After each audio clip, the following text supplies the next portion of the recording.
सभी भगवत प्रेमियों को हमारी राधे राधे। मानव जीवन का सर्वोत्कृष्ट फल सत्संग श्री भक्तमाल कथा के माध्यम से हमें मिलने जा रहा है। श्री भक्तमाल कथा के प्रधान श्रोता हमारे श्री प्रिया प्रीतम जी हैं। उनके श्री चरणों में प्रणाम करते हुए आइए आज के भक्त चरित्र का श्रवण करें। भक्त संजय।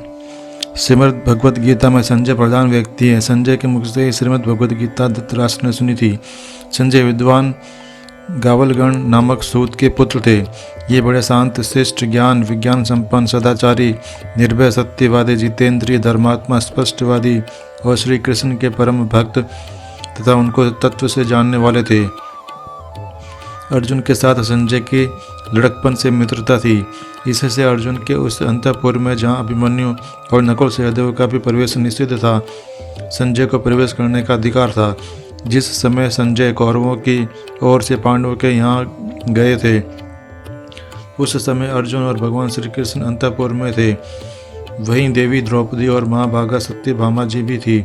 संजय ने वापस जाकर वहाँ का वर्णन सुनाते हुए धृतराष्ट्र से कहा था, मैंने अर्जुन के अंतःपुर में जाकर देखा कि भगवान श्री कृष्ण अपने दोनों चरण अर्जुन की गोद में रखे हुए हैं तथा अर्जुन के चरण द्रौपदी और सत्यभामा की गोद में हैं। अर्जुन ने बैठने के लिए एक सोने का पाद, पीठ, पैर रखने की चौकी मेरी ओर सरका दी। मैं उसे हाथ से स्पर्श करके जमीन पर बैठ गया। उन दोनों महापुरुषों को इस प्रकार अत्यंत प्रेम से एक आसन पर बैठे देखकर मैं समझ गया कि ये दोनों जिनकी आज्ञा में रहते हैं, उन धर्मराज युधिष्ठिर के मन का संकल्प ही पूरा होगा। महाभाग युद्ध आरंभ होने से पूर्व त्रिकालदर्शी भगवान व्यास ने धृतराष्ट्र के पास जाकर युद्ध का अवश्यंभावी होना बतलाते हुए कहा कि यदि तुम युद्ध देखना चाहो तो मैं तुम्हें दिव्य दृष्टि देता हूँ। धृतराष्ट्र ने अपने कुल का नाश देखने की अनिच्छा प्रकट की, पर श्री वेदव्यास जी जानते थे कि इससे युद्ध की बातें जानने सुने बिना रहा नहीं जाएगा। अतः वे संजय को दिव्य दृष्टि देकर कहने लगे कि युद्ध की सब घटनाएं संजय को मालूम होती रहेंगी। वह दिव्य दृष्टि से सर्वज्ञ हो जाएगा और प्रत्यक्ष परोक्ष या दिन रात में जहाँ जो कोई घटना होगी, यहाँ तक कि मन में चिंतन की हुई सारी बातें संजय जान सकेगा। इसके बाद जब कौरवों के प्रथम सेनापति भीष्म पितामह 10 दिनों तक घमासान युद्ध करके 1 लाख महारथियों को अपार सेना सहित वध करने के उपरांत शिखंडी के द्वारा आहत होकर सरसैया पर पड़ गए, तब संजय ने आकर यह समाचार धृतराष्ट्र को सुनाया। तब भीष्म के लिए शोक करते हुए धृतराष्ट्र ने संजय से युद्ध का सारा हाल पूछा। तदनुसार संजय ने पहले दोनों ओर के सेनाओं का वर्णन करके फिर गीता सुनाना आरंभ किया। गीता भीष्म पर्व के 24वें 12वें अध्याय तक है।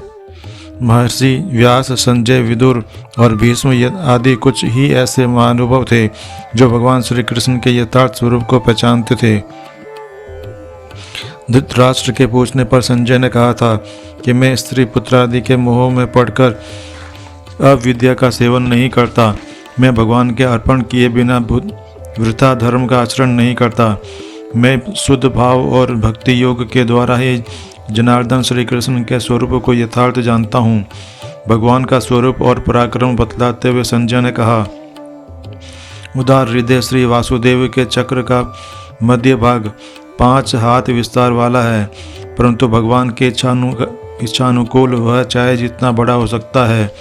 वह तेज पुंज से प्रकाशित चक्र सबके सारासार बल की था लेने के लिए बना है। वह कौरवों का संहारक है और पांडवों का प्रियतम है। महाबलवान श्री कृष्ण ने लीला से ही भयानक राक्षस धरकासुर, संबरासुर और अभिमानी कंस शिशुपाल का वध कर दिया था। परम ऐश्वर्यवान सुंदर श्रेष्ठ श्री कृष्ण मन के संकल्प से ही पृथ्वी, अंतरिक्ष और स्वर्ग को अपने वश में कर सकते हैं।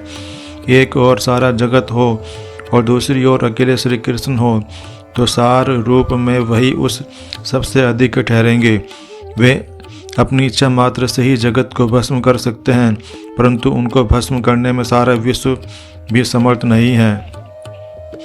यतः सत्यम यतो धर्मो यतो वीरार्जवम यतः ततो भवति गोविंदो यतः कृष्णस्तो जयः।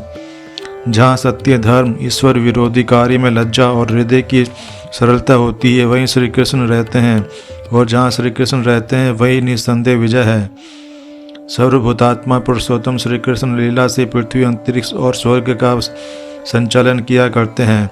वे श्री कृष्ण सब लोगों को मोहित करते हुए से पांडवों का बहाना करके तुम्हारे अधर्मी मूर्ख पुत्रों को भस्म करना चाहते हैं।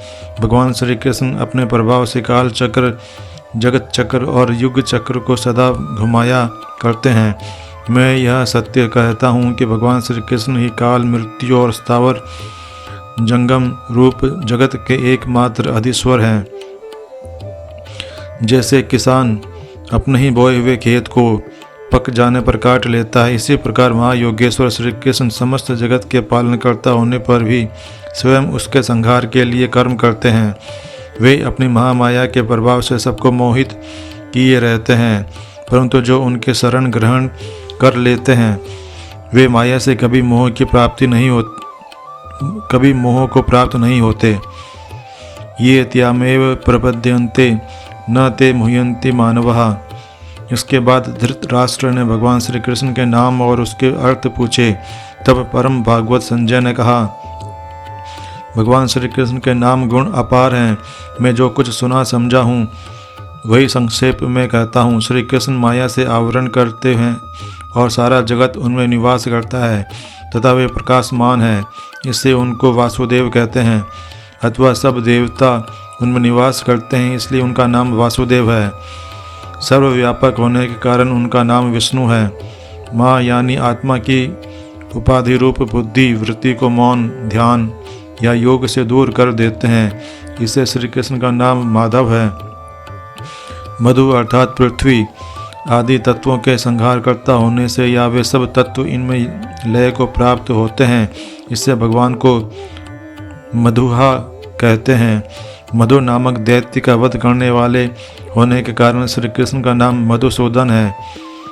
कृष्ण शब्द सत्तावाचक है और अणा सुखवाचक है। कृषि शब्द सत्तावाचक है और अणा सुखवाचक है। इन दोनों धातुओं के अर्थ रूप सत्ता और आनंद के संबंध से भगवान का नाम कृष्ण हो गया है। अक्षय और अविनाशी परम स्थान का यह हृदय कमल का नाम है पुंडरीक। भगवान वासुदेव उसमें विराजित रहते हैं और कभी इसका क्षय नहीं होता, इससे भगवान को पुंडरीकाक्ष कहते हैं। दस्युओं का धरण करते हैं, इससे भगवान का नाम जनार्दन है। वे सत्व से कभी च्युत नहीं होते और सत्व उनसे कभी अलग नहीं होता, इससे उनको सात्वत कहते हैं।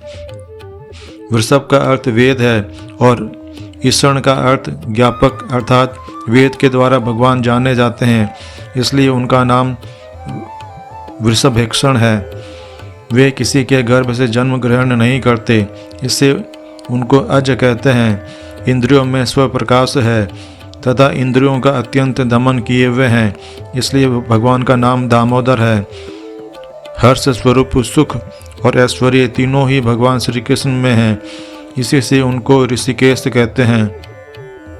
अपनी दोनों विशाल भुजाओं से उन्होंने स्वर्ग और पृथ्वी को धारण कर रखा है, इसलिए वे महाबाहु हैं कहलाते हैं। वे कभी अधः प्रदेश में क्षय नहीं होते, यानी संसार में लिप्त नहीं होते, इसलिए उनका नाम अधोक्षज है। नरों के आश्रय होने के कारण उन्हें नारायण कहते हैं। वे सब भूतों के पूर्ण करता हैं और सभी भूत उन्हीं में लय को प्राप्त होते हैं, इसलिए उनका नाम पुरुषोत्तम है।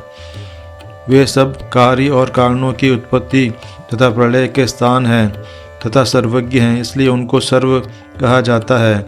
श्री कृष्ण सत्य में हैं और सत्य उनमें है तथा वे गोविंद व्यवहारिक सत्य की अपेक्षा भी परम सत्य रूप हैं, इससे उनका नाम सत्य है।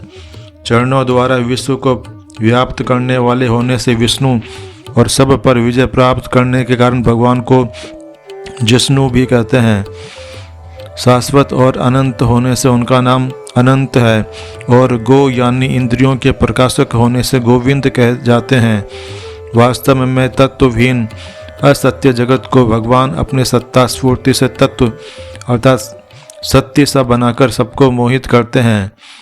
यह संजय की श्री कृष्ण भक्ति और श्री कृष्ण तत्व ज्ञान का एक उदाहरण है। आज के हमारे भक्त चरित्र का वर्णन इतना ही। कल हम एक नए भक्त चरित्र के साथ श्री प्रिया प्रीतम जी के समक्ष प्रस्तुत होंगे। आपको हमारी राधे राधे।